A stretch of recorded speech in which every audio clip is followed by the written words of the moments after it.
a project in Rowdy Creek and Dominie Creeks. This is the starting point where the first AquaDam will be launched, 6 by 30. That's where it will end.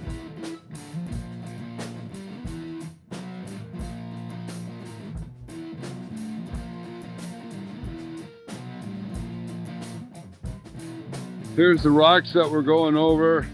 They picked some of them, but got in a hurry. Should have been here for it. And we're doing this with one rope tied back from the bottom seam to the top seam. And it's just one rope. That's what's keeping the AquaDam from unrolling. There's quite a bit of pressure here on it because it's 2 feet high. This was the wrap that was around this dam, and we're putting it between the bucket and the dam,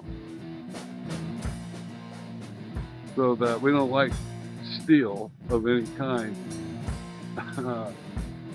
touching the dam. They're not always smooth. If they're well used, they got bars, and thus they won't slide.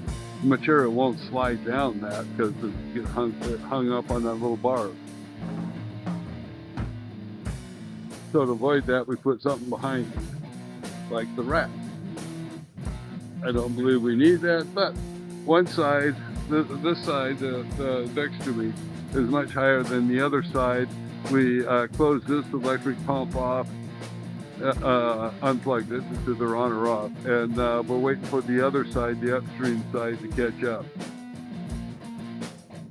And once it does,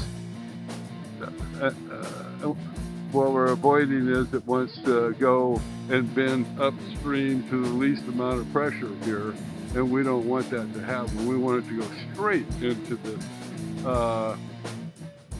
right in there. We don't want it to be up over in there. The end of the AquaDam just kind of melt around whatever's there. This wasn't the dam that they ordered. It was a 6 by 30.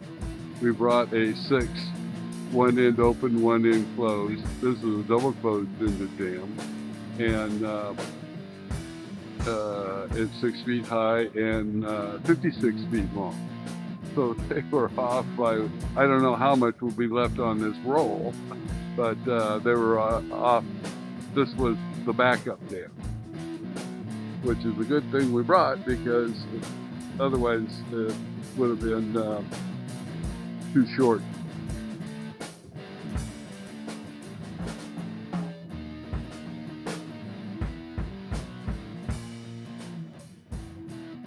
There are the fill tubes with the discharge hoses to the pump. There's the starting bank tied back with different points.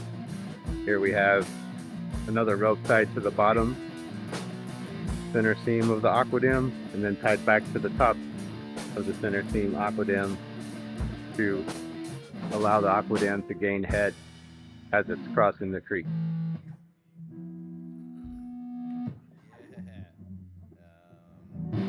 Swap those as one side was pumping much faster than the other. It's important to pay attention as you're pumping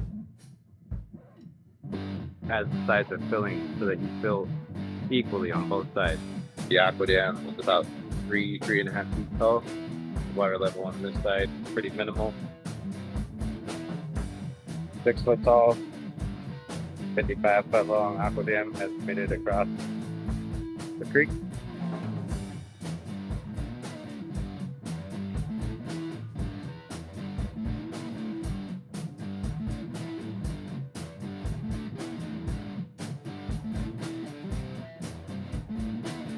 Now the dam is hitting the opposite bank. The rope isn't holding it back at all. Unfortunately, we're to the right a little bit, but looks like it's got plenty of surface area on the flat side of that bank. Job well done.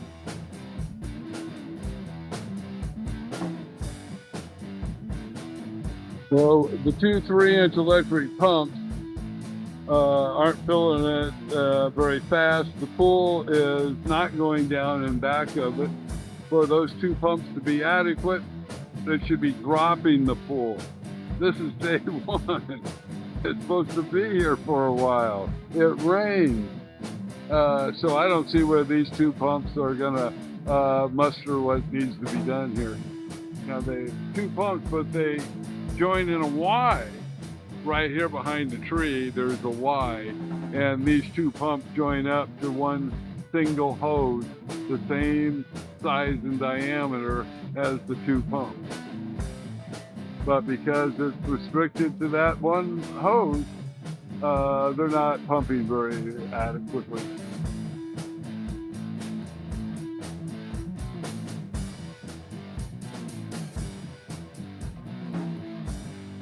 The 6-foot AquaDam, 55-foot long double closed hinge is installed. We've tied up the fill tube. There it is, the AquaDam's installed. Fill tubes have been bent up so they can't fall over. But the 2 pumps aren't keeping up with the flow.